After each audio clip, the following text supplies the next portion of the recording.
पश्यन्ति प्रत्यगात्मनः अनेकान्तमयी मूर्ति नित्यमेव प्रकाशताम् धम्मो मंगलमुख्येट्टम् अहिंसा संयमोत्तवो देवावीतं नमस्सन्ति जस्य धम्मे सयाम् नमः श्रीवर्धमानाय निर्धूतकलिलात्मने सालोकानां त्रिलोकानां यत् विद्यादर्पणायते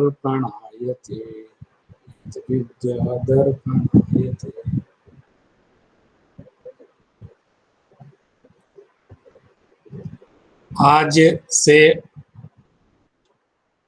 जैन धर्म के जो सबसे महत्वपूर्ण पर्व हैं, ऐसे 10 लक्षण महापर्व प्रारंभ हो रहे हैं।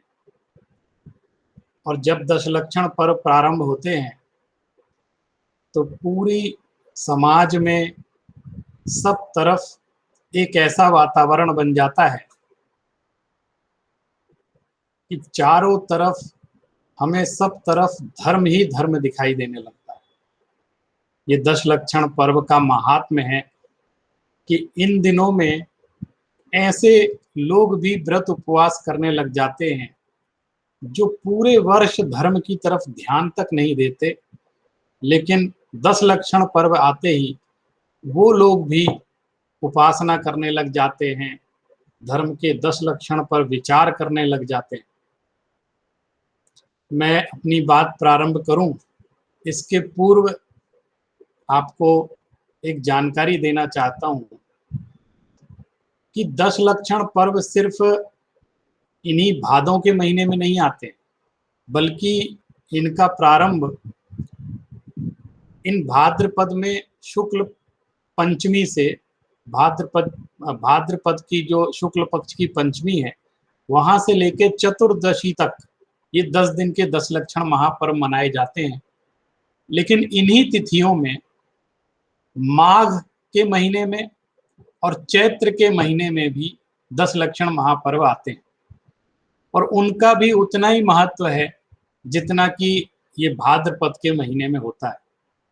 लेकिन वर्तमान में जो कोई विशेष लोग हैं वो उन महीनों में भी 10 लक्षण पर्व को बहुत उत्साह से मनाते हैं, लेकिन संपूर्ण समाज और संपूर्ण जैन समुदाय विशेष रूप से भाद्र महीने के शुक्ल पक्ष की पंचमी से लेकर चतुर्दशी तक ही 10 लक्षण महापर्व को विशेष रूप से मनाते हैं। और इन दिनों ये जो 10 लक्षण पर्व आते हैं, मंदिरों में बहुत रौनक हो जाती है, प्रातः काल से पूजन अर्चना होती हैं, बहुत लोग एकत्रित होते हैं, तत्वार सूत्र नामक ग्रंथ का प्रतिदिन पाठ किया जाता है और साथ में प्रतिदिन रात्रि में विशेष कार्यक्रम होते हैं। 10 लक्षण धर्म पर विशेष प्रवचनों का आयोजन किया जाता है, जिसमें मुनिराज विद्वान सभी लोग 10 लक्षण पर धर्म के 10 लक्षण पर विशेष प्रस्तुति देते हैं, प्रवचन करते हैं। आज हमको ये विचार करना है कि ये 10 लक्षण महापर्व आखिर वर्ष में जो आते हैं वो किस लिए आते हैं, इन 10 धर्मों की उपासना किस प्रकार की जाती है, और हम प्रतिदिन एक एक दिन 10 धर्मों में से, जैसे 10 धर्म हैं उत्तम, क्षमा, मार्दव, आर्जव, सत्य, शौच, संयम, तप, त्याग, अकिंचन्य और ब्रह्मचर्य, इस प्रकार 10 धर्मों की क्रमशः प्रतिदिन एक एक करके हम लोग उपासना करते हैं और उन धर्मों पर विशेष विचार करते हैं और उन धर्मों को अपने जीवन में, अपनी आत्मा में प्रकट करने का प्रयास इन 10 दिनों में करते हैं। आज का दिन हमारा उत्तम क्षमा का दिन कहलाता है। ये जो उत्तम क्षमा है, आपने सुना है क्षमा, मार्दव, आर्जव, ये जो उत्तम क्षमा शब्द है, इसमें जो उत्तम शब्द है वो सम्यक दर्शन का सूचक, कि सम्यक दर्शन पूर्वक ही जो क्षमा होती है उसको हम उत्तम क्षमा कहते हैं। मूलतः ये जो 10 धर्म हैं ये मुनि राजों के हैं, लेकिन जो श्रावक हैं, गृहस्थ हैं, वे भी अपनी आत्मा की उन्नति के लिए, अपनी आत्मानुभूति की प्राप्ति के लक्ष्य से इन 10 धर्मों की बहुत उत्साह से उसका पालन करते हैं, उसकी अनुमोदना करते हैं और उनको अपने जीवन में उतारने का प्रयास करते हैं। हम लोग 10 लक्षण पर्व जब प्रातःकाल पूजन आदि करते हैं तो उसमें 10 लक्षण की विशेष पूजन की जाती है और वो 10 लक्षण की पूजन में एक एक धर्म पर इतने मार्मिक छंद हैं, उन पर विचार किया जाता है। आज हमको उत्तम क्षमा पर विचार करना है। ये क्षमा कैसी है? वास्तव में क्रोध के अभाव स्वरूप आत्मा की जो शुद्ध परिणति है उसको उत्तम क्षमा कहा जाता है। मैं एक गाथा पढ़ के आपको सुनाता हूं। खमाहु अप सहावो कोहा भावे अजाय अपम्मी मिच्छत्तस्सा भावे जहाय सम्मतम हवै अपम्मी। इस गाथा के माध्यम से ये कहने का प्रयास किया गया है कि क्षमा आत्मा का स्वभाव है और वह कोहा भावे या जाय अपम्मी, वो क्रोध कषाय के अभाव स्वरूप आत्मा में उत्पन्न होती है। हम सभी लोग जानते हैं कषाय 4 प्रकार की होती हैं, क्रोध, मान, माया, लोभ। और ये जो हमारे 10 धर्म हैं, इसमें जो 10 धर्मों का हम लोग की चर्चा क्या है, क्रोध, क्षमा। कल के दिन जो अगला दिन षष्ठी, उस दिन उत्तम मानव की चर्चा। उत्तम क्या है? मान के भाव स्वरूप किसी न विशेष आनंद के जो 4 धर्म हैं वो तो 4 कषायों का भाव स्वरूप ही प्रकट होते हैं। एक बात आपको और स्पष्ट कर दूं कि जो उत्तम क्षमादि जो 10 धर्म हैं, इनके जो भेद किए गए हैं या प्रतिदिन उसकी चर्चा की जाती है, ये व्यवहार से उसको हमने दिनों में बांट दिया है। वास्तव में तो ये जो 10 धर्म हैं ये आत्मा में एक साथ उत्पन्न होते हैं और प्रतिदिन 10 धर्मों की आराधना की जाती है। लेकिन एक एक धर्म चूंकि 10 दिन के 10 लक्षण धर्म हैं, तो एक एक दिन हम लोग उसका विशेष स्वरूप समझने का प्रयास करते हैं और उसकी विशेष आराधना करते हैं ताकि उन धर्मों का विशेष स्वरूप हमारे ख्याल में आ सके, हम लोग उसकी गहराई को समझ सके। तो मैंने आपको बताया कि उत्तम क्षमा किसको कहते हैं। उत्तम क्षमा आत्मा से जब क्रोध कषाय का अभाव होता है तो उत्तम क्षमा प्रकट होती है। एक चीज जो आरंभ में आई थी कि क्षमा आत्मा का स्वभाव, इसको भी हमको गहराई से समझना पड़ेगा। हम तो व्यवहार में बातचीत करते हैं, उसकी भाषा के कारण कई बार कई तरह की भ्रांति, जैसे हम लोग चर्चा करते हैं कि हम व्यक्ति बहुत क्रोध से है, वो बड़ा क्रोधी स्वभाव वाला है, ऐसा हम बोलते हैं व्यवहार में आपस में बात। वो बड़े प्रकृति के हैं, वो बड़े गुस्सैल स्वभाव के हैं, अमुक अमुक का नाम लेकर बोलते हैं। लेकिन ऐसा बोलते समय हम गुस्से को, क्रोध को स्वभाव बोल देते हैं कि ये उनका स्वभाव है और व्यवहार से ऐसा ही कहा जाता है। लेकिन अगर हम इस पर गहराई से विचार करें तो हम पाएंगे कि ये जो क्रोध है ये वास्तव में स्वभाव नहीं है, ये तो विभाव है। और हमारी भाषा ही हमको ये बात सिखाती है। हम भले ही ये कहते हैं कि ये क्रोध स्वभावी है या ये गुस्सैल हैं, क्रोध स्वभाव वाले हैं, लेकिन जब हम चर्चा करते हैं आपस में व्यवहार में तो हम ये कहते हैं कि मुझे गुस्सा आ रहा है, मुझे क्रोध आ जाता है, ऐसा भी बोलते हैं भाषा में। इसका क्या अर्थ है? क्रोध आ जाता है, बाहर से आता है, स्वभाव वाले नहीं है।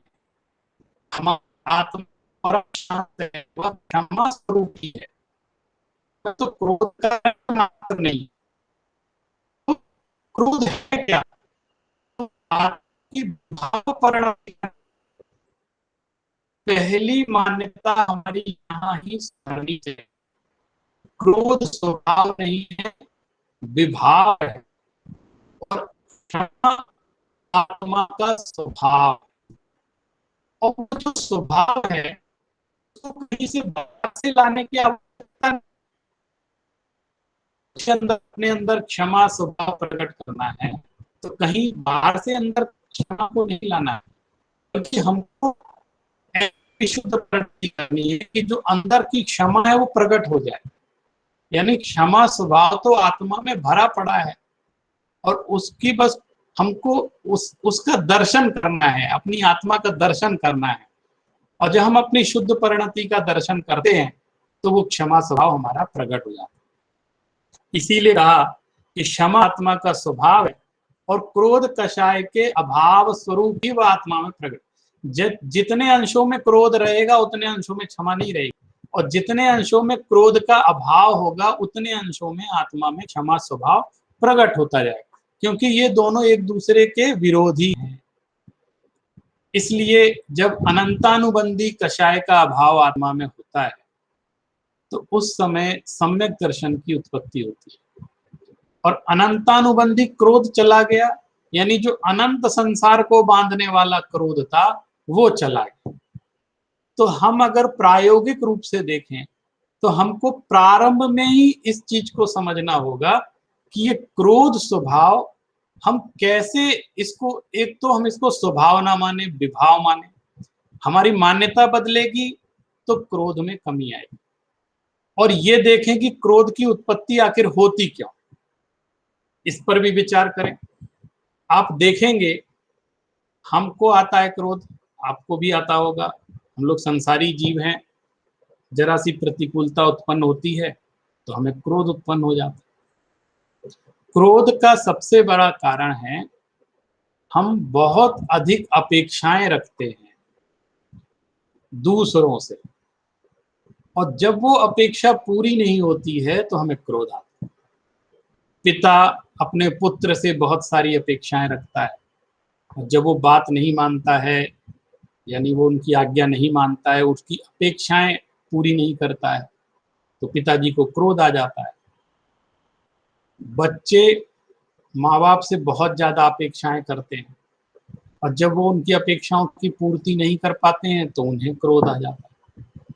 और सबसे बड़ी बात यह है कि हम दूसरों को अपने अनुसार चलाना चाहते हैं और वो चलते नहीं, तो क्रोध आ जाता है। हमारी ये जो बुद्धि है कि दूसरे हमारे अनुसार चले, हमारी जो कर्तृत्व बुद्धि है कि सब कुछ मेरे अनुसार होना चाहिए, और जब अपने अनुसार नहीं होता है, क्योंकि तो जगत की परिणति है, आपके चाहने से तो कुछ होता नहीं, लेकिन जब ऐसा होता नहीं है तो हमारे अंदर क्रोध उत्पन्न हो जाता है।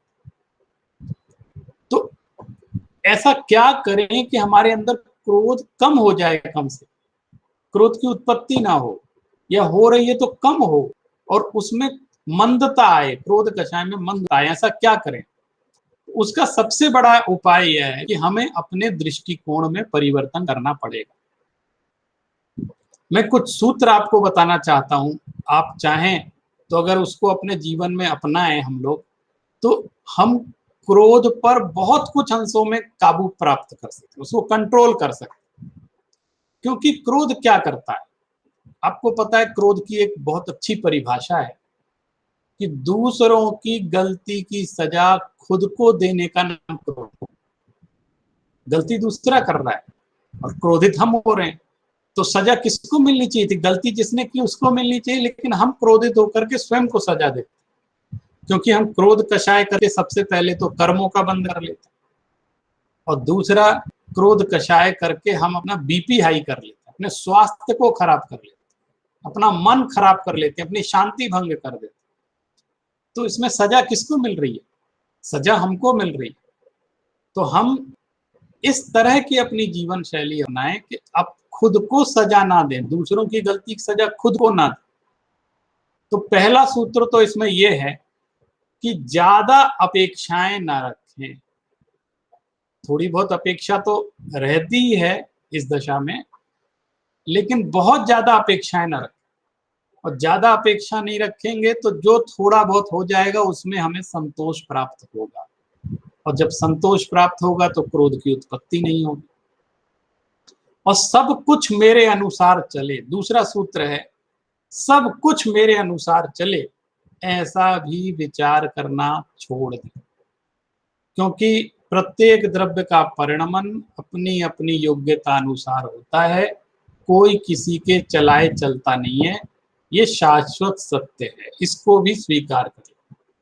अगर हम इस तरह के तत्व ज्ञान को स्वीकार कर लेंगे हृदय से, तो हमें जब हम विचार करेंगे तो एक अजीब, एक अलौकिक शांति का अनुभव करेंगे। तो हमको क्रोध की इस तरह की उत्पत्ति नहीं होगी। और एक सूत्र और है कि कोशिश करें कि हम इग्नोरेंस बढ़ाएं, उपेक्षा का भाव रखें। बहुत सारी घटनाएं, परिस्थितियां ऐसी होती हैं जिन्हें बहुत अधिक महत्व देने से भी हमें क्रोध आता है। तो कोशिश करें कि उपेक्षा करने, इग्नोर। और आप देखेंगे जब उपेक्षा का भाव हमारे अंदर आएगा तो हम अपनी शांत परिणति को अस्थिर नहीं करें, क्रोध की उत्पत्ति नहीं होगी, क्योंकि हमने उपेक्षा कर दी। और एक और सूत्र है कि प्रतिक्रियावादी ना बने। हम हर चीज की प्रतिक्रिया देना चाहते हैं, कुछ भी हो उसका रिएक्शन करते हैं। अगर हम ये कोशिश करें कि हमको क्रिया करनी है, प्रतिक्रिया नहीं करनी, हर चीज का रिएक्शन देना आवश्यक नहीं, तब भी हम देखेंगे कि हम किस तरह से क्रोध को अपने काबू में कर लेते। अभी गृहस्थ दशा है, श्रावक की दशा है, तो मैं अक्सर एक बात कहता हूं कि हमको क्रोध का अभाव तो करना है, लेकिन जब क्रोध उत्पन्न ही हो रहा है या कुछ होता है तो हमको क्रोध का मैनेजमेंट भी करना आना चाहिए। और वो वही व्यक्ति कर सकता है जो साक्षी भाव से जीता है, ज्ञाता दृष्टा को समझता है। जैसे कभी कभी मुझे लगता है, मैं इस तरह की वर्कशॉप चलाऊं, क्रोध कैसे करें,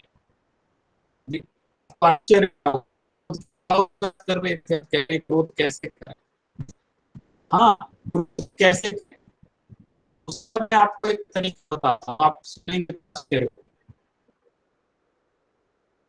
इस तरह के प्रश्न होते हैं, साहब आप कहते जरूर हो कि क्रोध का भाव होना चाहिए, लेकिन अगर हम क्रोध ना करें तो व्यवस्थाएं संचालित नहीं हो सकती। मैं अपने ऑफिस को संचालित नहीं कर सकता, मुझे गुस्सा करना पड़ता है, अपने अधीनस्थों को चिल्लाना पड़ता है। मैं दुकान नहीं चला सकता, मैं फैक्ट्री नहीं चला सकता। मैं अगर कोई प्रशासनिक अधिकारी हूं तो मैं अगर क्रोधित न रहूं तो कोई मेरी बात सुनेगा नहीं। तो ये एक अलग तरह की समस्या है। तो मैं इसकी समस्या के लिए एक समाधान आप सभी को बताना कि हम किस तरह से आपको अपने अंदर प्रकट कर सकते हैं, क्रोध को मैनेज कर सकते हैं। सबसे अच्छा तरीका है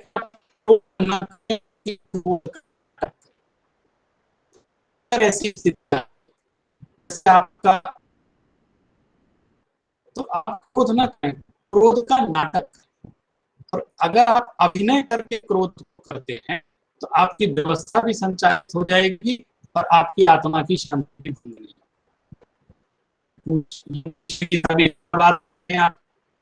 आप नाटक करने के लिए कह रहे हैं, हमें नाटक करना नहीं आता, हम नहीं जानते ये सब नाटक। हम असली क्रोध करते हैं जब कम, नकली चीजें हमको पसंद नहीं है, इस तरह की चर्चा भी करते हैं। मैं कहता हूं कि ये कौन कहता है कि आपको नाटक करना नहीं आता है?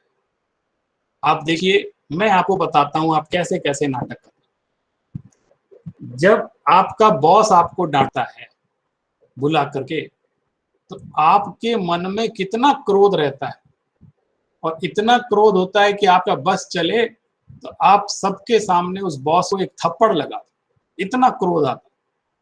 लेकिन इसके बावजूद भी आप जी sir, sorry sir, I am sorry, कोई बात नहीं सर, बड़े संकोच में, बड़े क्षमा भाव से, विनम्र भाव से वहां खड़े रहते हैं और उनके क्रोध को सहन करते रहते हैं। क्यों?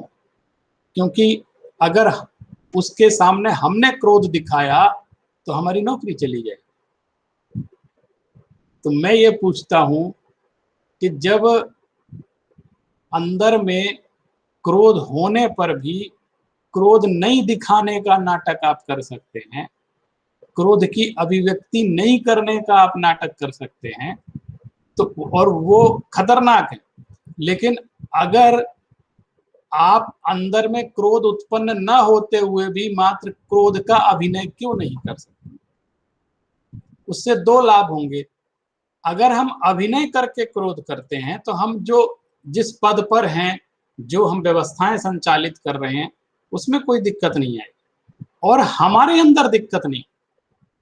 देखिए, आप अभिनय करके क्रोध करेंगे तभी सही मैनेजमेंट कर पाएंगे, नहीं तो आप दिन रात जलते रहेंगे, आप क्रोधित रहेंगे, आपका बीपी हाई रहेगा, तमाम तरह की बीमारियां हो जाएंगी, आपका मानसिक संतुलन ठीक नहीं रहेगा, तो आप अधिक काम कैसे कर पाएंगे? तो जितने भी अच्छे प्रशासनिक हैं वो एक क्षण में क्रोध भी करते हैं, तुरंत उसको समेट भी लेते हैं और दूसरा काम भी करने लगते हैं, अपने अपने चित्त की शांति भंग नहीं करते। क्यों? क्योंकि अगर ऐसा करेंगे तो काम ही नहीं कर पाएंगे। तो अंदर से क्रोधित नहीं होना है, क्योंकि क्रोध एक विभाव है, ये स्वीकार करना है, और क्षमा स्वभाव है। तो हमेशा अपने स्वभाव की तरफ लौटने का प्रयास करना है। हम लोग जब पूजन पढ़ते हैं, इसकी बहुत सुंदर छंद उसमें लिखे हुए हैं, उत्तम क्षमा गहो रे भाई, इस भव जस पर भव सुखदाई। देखिए, दोनों बातों का संतुलन है कि तुम उत्तम क्षमा को, हे भाई तुम उत्तम क्षमा को धारण करो, इस भव जस पर भव सुखदाई। अगर आप इस क्षमाशीलता से रहेंगे तो इस भव में, माने इस संसार में भी आप सफल रहेंगे, इसमें यश मिलेगा और दोनों काम सदेंगे। ये भव भी आपका शांति से निकलेगा और इसके बाद जो हमारा अगला भव है वो भी हमारा सुखदायी होगा, क्योंकि हम नवीन कर्मों का बंधन नहीं करेंगे। और कितने क्षमाशील हमारे मुनिराज होते हैं, उनका वर्णन है। हम लोग जो छंद पढ़ते हैं उसी में इसका वर्णन आता है कि गाली सुनी मन खेद न आनो, गुण को गुण कहे अयानो।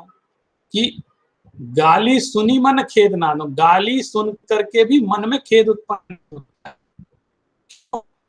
अज्ञानी लोग हैं,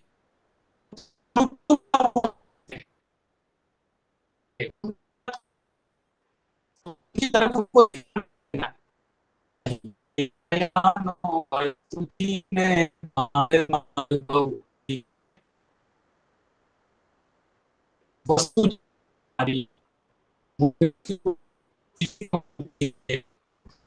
बांध दे, मार दे, कुछ भी करे, कोई अपने घर से निकाल दे, तन को, शरीर को नुकसान पहुंचा दे, बैर जो न तहां।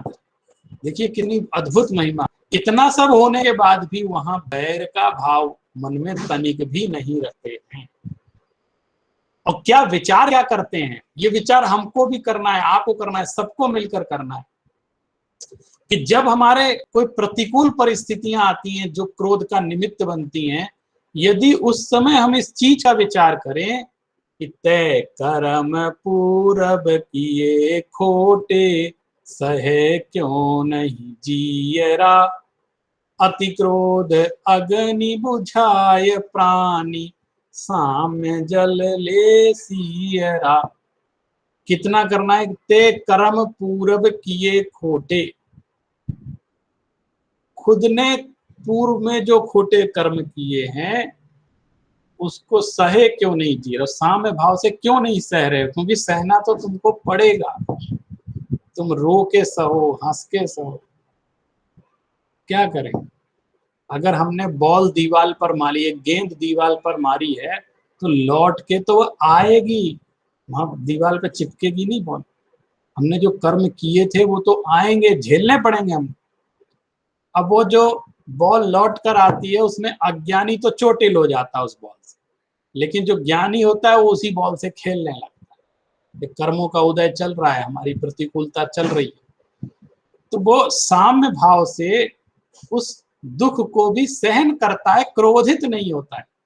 सारे दुखों को साम्य भाव से सहना ही दुख पर विजय प्राप्त करना, क्योंकि जो उत्पन्न दुख है उनको हम नष्ट नहीं कर सकते। क्या कर सकते हैं? उनको हम साम्य भाव से सह सकते हैं, ये ही दुख पर विजय प्राप्त करने का उपाय। तो जो क्षमा शब्द को धारण करते हैं, क्षमा अंदर अपने आत्मा में क्षमा की उत्पत्ति करते हैं, वो इस तरह साम्य जल ले, साम्य भाव से समता रूपी नीर का पान करते हैं, साम्य भाव से हर परिस्थितियों को सहन कर ले। अब देखो हम लोग सब कुछ पचा लेते हैं, हमारी पाचन शक्ति बहुत अच्छी है, आप पचा लेते हैं, आप भी पचाते होंगे, सब पचाते हैं। क्या हम ठंडा कुछ खा लेते हैं, उसको पचा लेते हैं, और तुरंत उसके बाद हम गर्म खा लेते हैं, उसको भी पचा लेते हैं। ठंडे के बाद तुरंत गर्म, वो भी पचा ले, ठंडा गर्म मिला के खा लेते हैं, उसको भी पचा लेते हैं। तो जब सब कुछ पचा लेते हैं, लेकिन हम किसी के दो शब्द नहीं पचा पाते, क्योंकि हमारी पाचन शक्ति वहां खराब हो जाती है। कुछ भी खाना खाते हैं पचा लेते हैं, लेकिन अगर किसी के दो शब्द पचा लें तो हम साम्य भाव को प्राप्त कर सकते हैं, हम उत्तम क्षमा को प्राप्त कर सकते हैं। तो हमारे अंदर इस तरह की अनंतानुबंधी कषाय कम से कम ये मंद हो, और जो हमें तीव्र संसार का बंधन कराती है, ऐसे क्रोध पर हम विजय प्राप्त करें और अपने आत्मा की शुद्धि करें, अपने शरीर की शुद्धि करें। क्योंकि जो क्रोध है हमारे शरीर में बहुत तरह के रोगों को उत्पन्न करता है, तनाव उत्पन्न करता है, ब्लड प्रेशर बढ़ा देता है, तरह तरह की मानसिक विकृतियां उत्पन्न हो जाती है क्रोध से। तो इन पर भी हमको कंट्रोल करेंगे तो शरीर शारीरिक रूप से भी हम स्वस्थ रहेंगे और अपने आत्मा को भी शुद्ध रखने का प्रयास। बहुत समय हमारे पास नहीं है, आगे भी हम लोग सब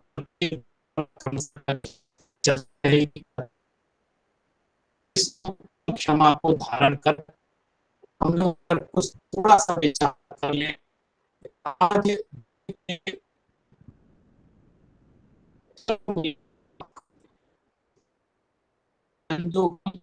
चलो मिलकर साफ कर दे और जिएंगे कब तक घुटन में, अब सभी को माफ कर दे। जिएंगे कब तक घुटन में, अब सभी को माफ कर दे। मांग ले माफी गुनाहों की जो अब तक हमने किए, अब नहीं कोई शिकायत, दुनिया को ये साफ कर दे, दुनिया को ये साफ कर दे। क्षमा हमारा एक बहुत बड़ा जीवन मूल्य है, आत्मा का धर्म है। अगर हम इसको अपनाते हैं तो और कोई हो ना हो हम सुखी और शांत हो जाएंगे। और यही एक सच्चे जीवन का उद्देश्य होता है कि सुख और शांति को प्राप्त करें। तो आप सभी अपनी क्षमा स्वभावी आत्मा को, मैं भी, आप भी सभी इस क्षमा स्वभावी आत्मा का ध्यान करें और उसको प्राप्त करने का प्रयास करें। इसी भावना से बोलिए जिनवाणी माता की जय।